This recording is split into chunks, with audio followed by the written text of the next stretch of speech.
Remarkable people overcoming remarkable challenges with resilience, dedication, community, and grit. Listen as they share their stories of overcoming adversity. Open your eyes to what is genuinely possible for all of us. Authentic Adversity with host Chris Howe. Welcome back to the Authentic Adversity podcast. If you like the content, please like, comment, and of course, subscribe. Today, my guest has a wonderful story of hope and redemption. He is today a reentry career coach. I want to welcome Ernesto Sanchez. Thank you, brother. Thank you for having me in your show. Yeah, man, it's great. It was great to connect with you off air. We had a nice conversation the other day, and I've been following along with some of your stuff on social media. I've seen some other podcasts with you on it, some interviews, and you really have a powerful story, and I think that your story touches a lot of what many of us deal with on a daily basis or in our lives, and it really hits home to a lot of us that change is possible, redemption and positivity can be achieved in life, and it doesn't matter where you come from, what's happened to you. It's what you're doing today and how you're helping other people, how you're bettering your own life, and your story is a true testament to that. So I appreciate it, man. Thank you, man. I really appreciate that. Of course. So, to kind of kick it off, I usually like to paint a picture for the audience of where you grew up, what it was like environmentally for you, what your upbringing was like, and then we'll get into your story, sort of what happened along the way, and get into the important part, which is what's happening today and what's helped facilitate change in your life, and what you're doing today to help others and to further yourself and your own growth. So like you mentioned, throughout this journey, I've been through a lot. After 15 years, I came home. So I was born and raised in South Central Los Angeles. Pretty much, I always kind of specify that it was a drug and gang-infested community. Yeah. Growing up in the 80s, 90s, and early 2000s, it was a very hectic and chaotic environment. A lot of gang violence. Drugs has always been something that's been part of that environment. Mm-hmm. Things started really rough for me in the beginning. It's just like the common story of, not growing up with the father, mother Right. having to raise two kids all on her own. Mm-hmm. Times were difficult for us. Yeah. Not as difficult as, we didn't have anything to eat and we were poor and things like that. But I think that our father walking out and my father walking out on my mother, it was more of a emotional and mental struggle, Yeah. Yeah.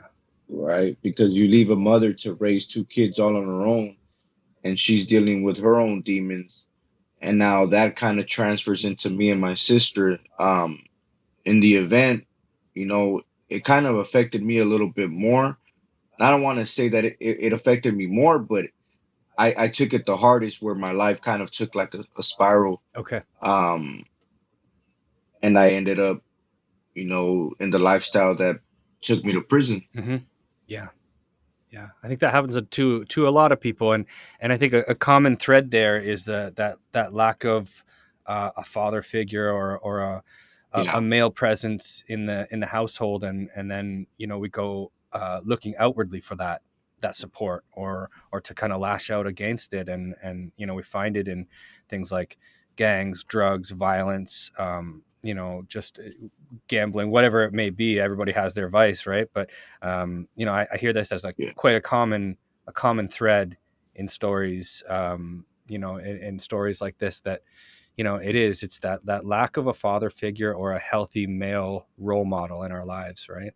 Yeah, and I think what most people don't, tend to understand is, like, some people say, well, you didn't have it that bad, you had a choice. I mean, we all have choices, but when you're a young kid and you're struggling with certain things, you tend to not have the mental capacity to overcome those thought process, or that thinking error, or yet better yet, the resentment and the pain that you feel. Yes. Like, it's easy to say as a grown up, like, oh well, I was raised in the same household. Why did I come out good? Hmm. Well, because everybody um takes things in different. Right. Everybody has their own narrative. Everybody has their own thought process, their own Yeah. feelings, their own emotions. Hmm. But it's always easy to kind of undermine what someone has went through. Yeah, I agree. Especially when your life has probably came out all right, or that you could have chosen those same, um, made those same decisions, or took those same paths, and now of course you're prosperous. I mean, do I regret a lot of the things that I went through as like as a child?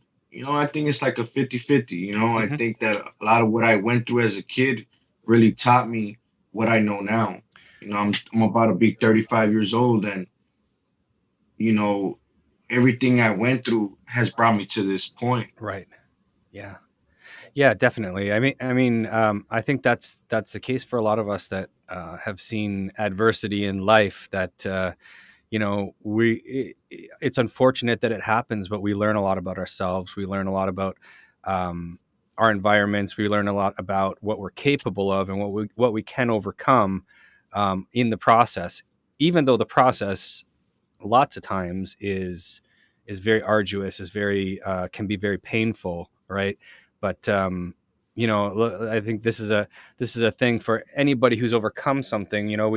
We say that same sort of thing, like, not maybe, I things could have been better, but I don't regret it because I am who I am today as a result of these unfortunate events in my life. And I can only speak for myself in this way, that, like, I have I've found great strength in myself through the adversities I've had to overcome in life.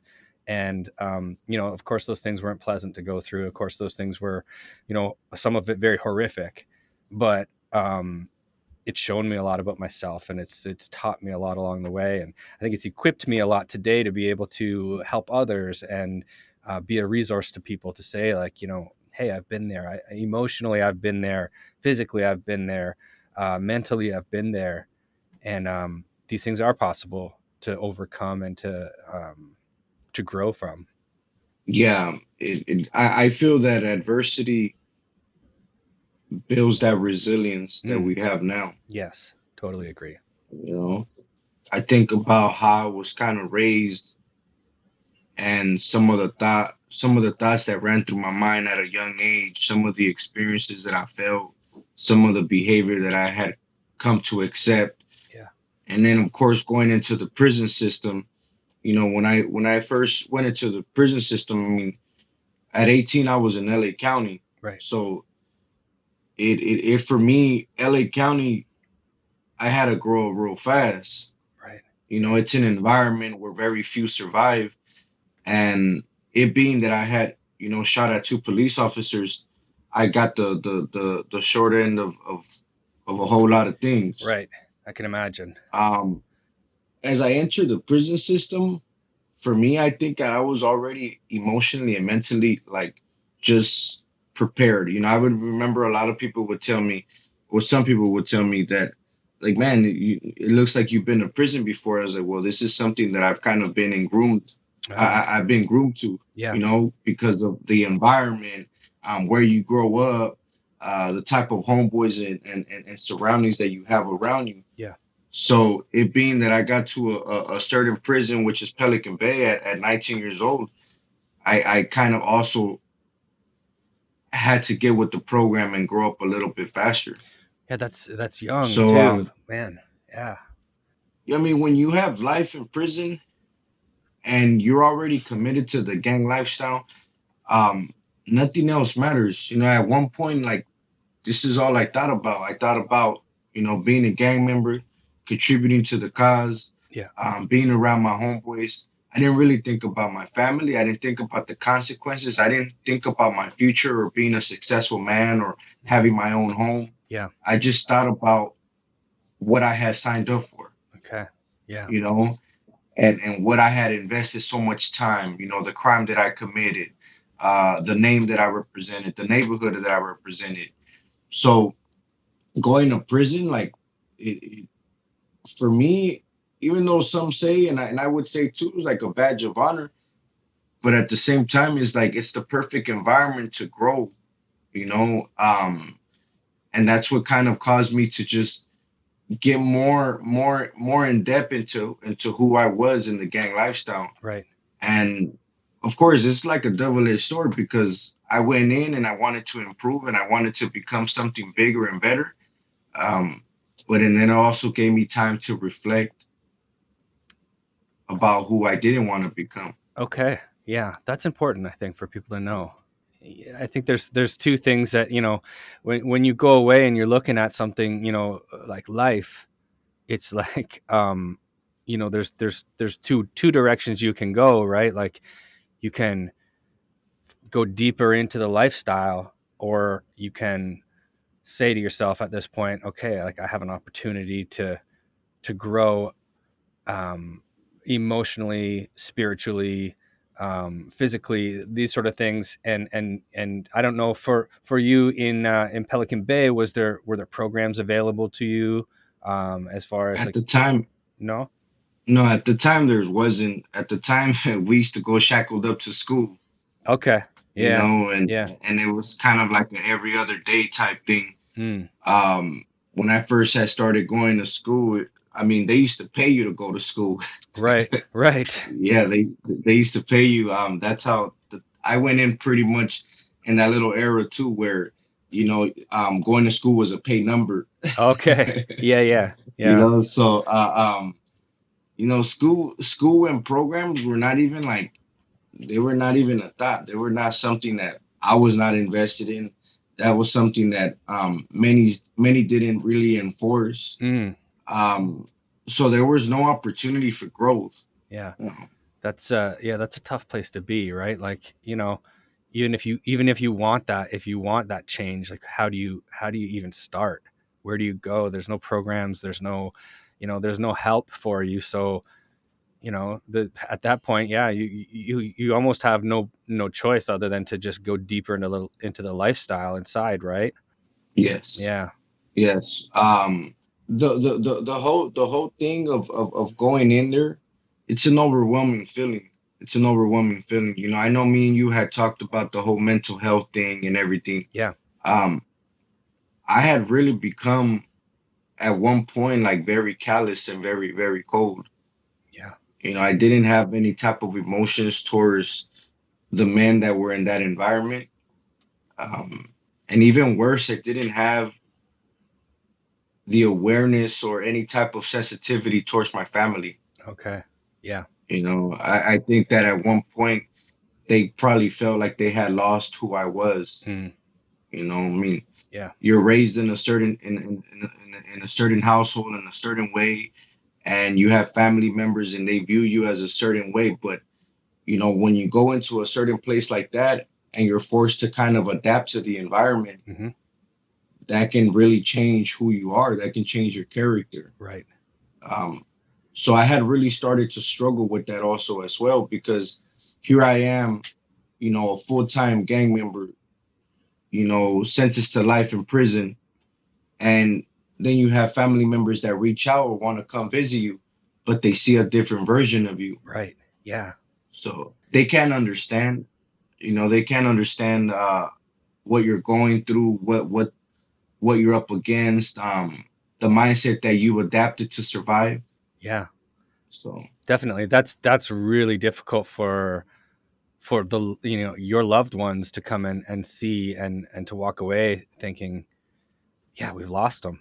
And with no comprehension of what life is like for you at this point, right? And everything's changed so much, and you're forced into this callous, cold person, um, and for them to walk away and think, man, what happened?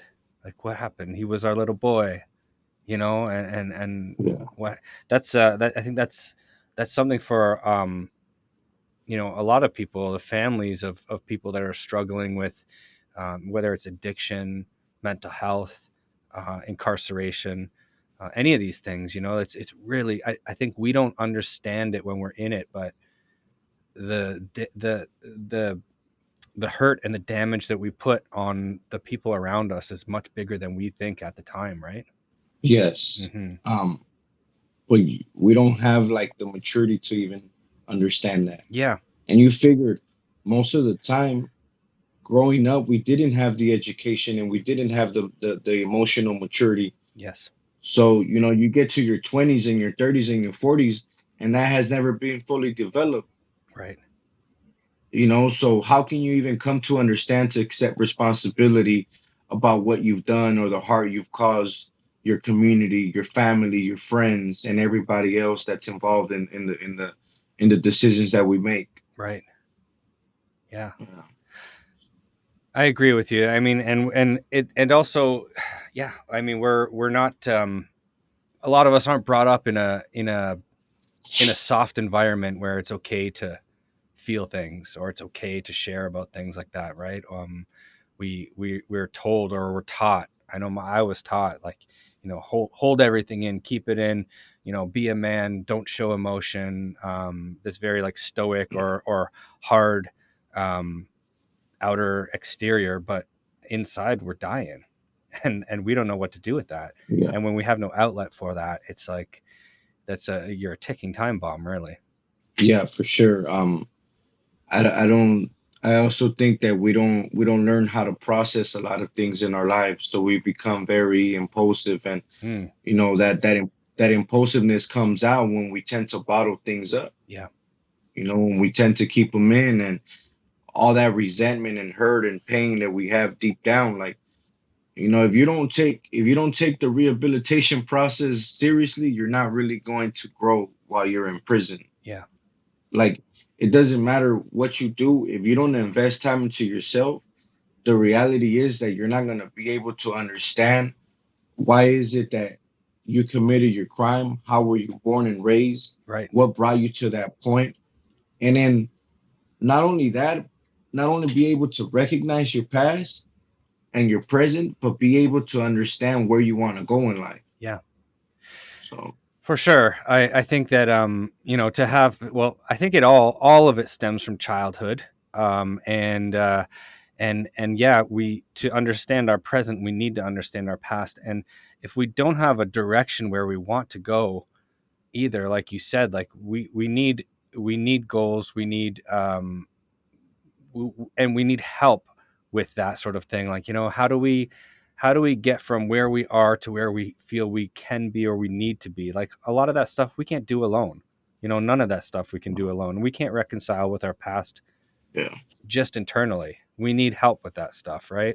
And I think as men, that's a thing that like we think we can take care of it ourselves. We think that we can deal with it on our own, and then we get to that point, and it all falls apart, and it does come back, and our past does haunt us, unless we reconcile with it, unless we make big steps and work with other people, whether they're in the capacity of a professional or a mentor or a sponsor type person, but somebody who's been through it, who can relate to us, who, if we're speaking about our past, we're speaking about our life, we can feel that that person isn't judging us or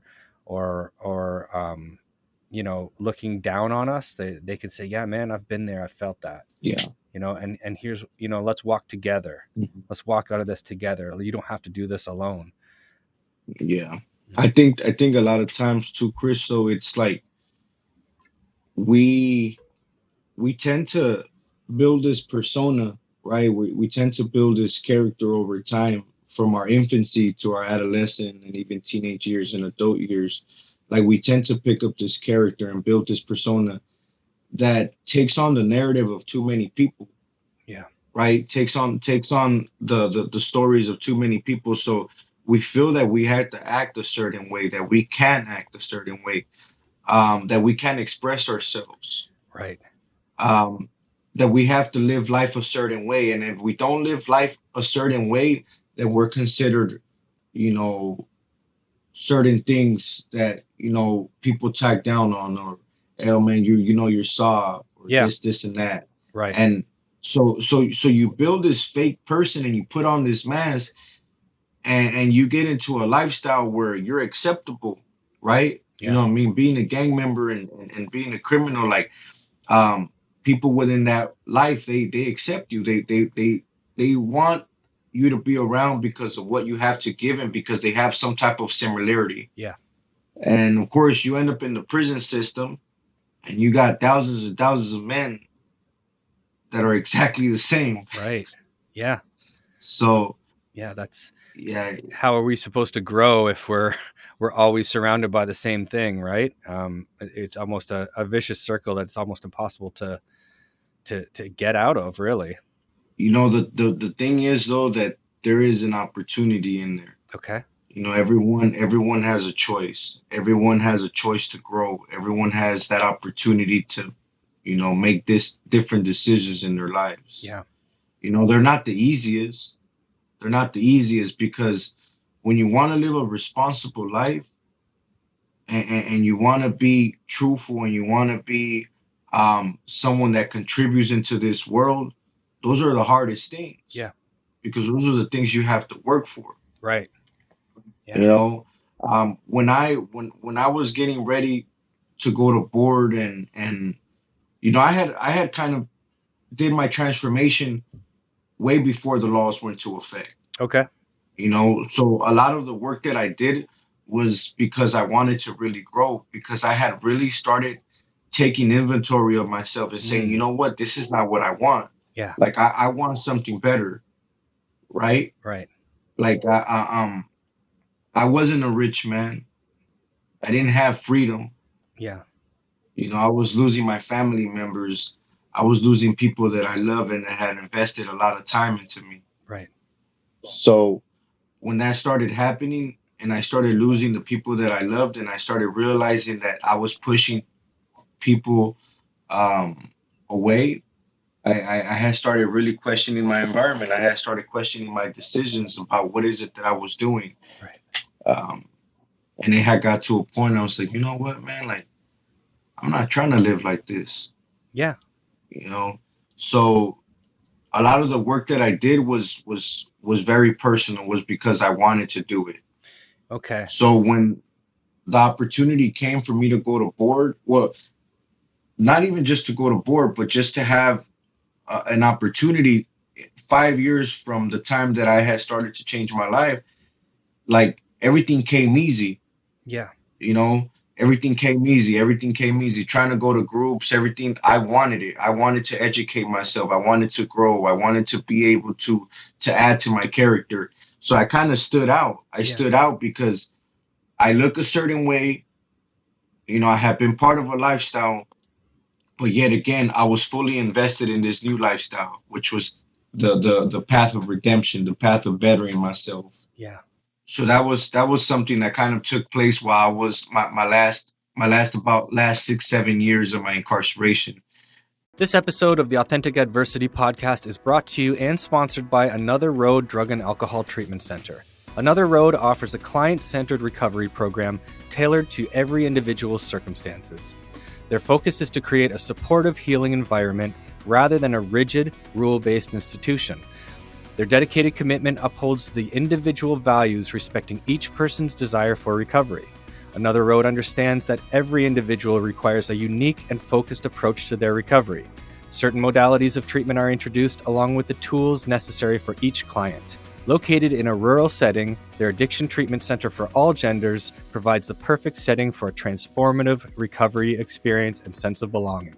The private residential treatment facility offers an unparalleled program with counselors that have in-depth knowledge based on varying years of experience in addiction. Another Road utilizes unique individual focus plans for recovery that address the complexities of drug addiction, alcoholism, and prescription medication misuse. They have a 65% success rate when clients follow their program. I know many people who have completed this program, and they have absolutely rave reviews. To learn more, visit anotherroad.ca.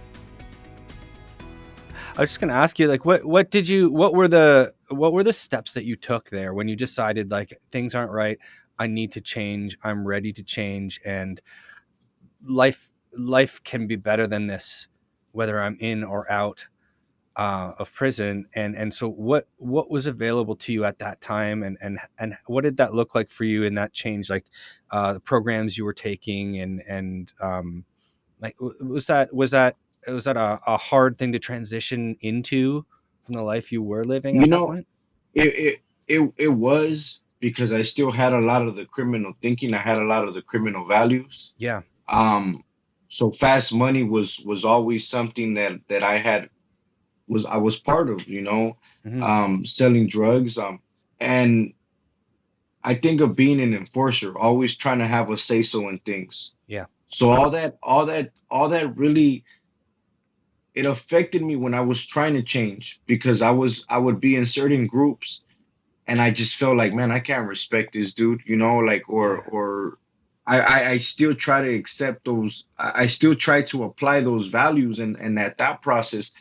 But I started really taking a lot of like cognitive therapy groups, Okay.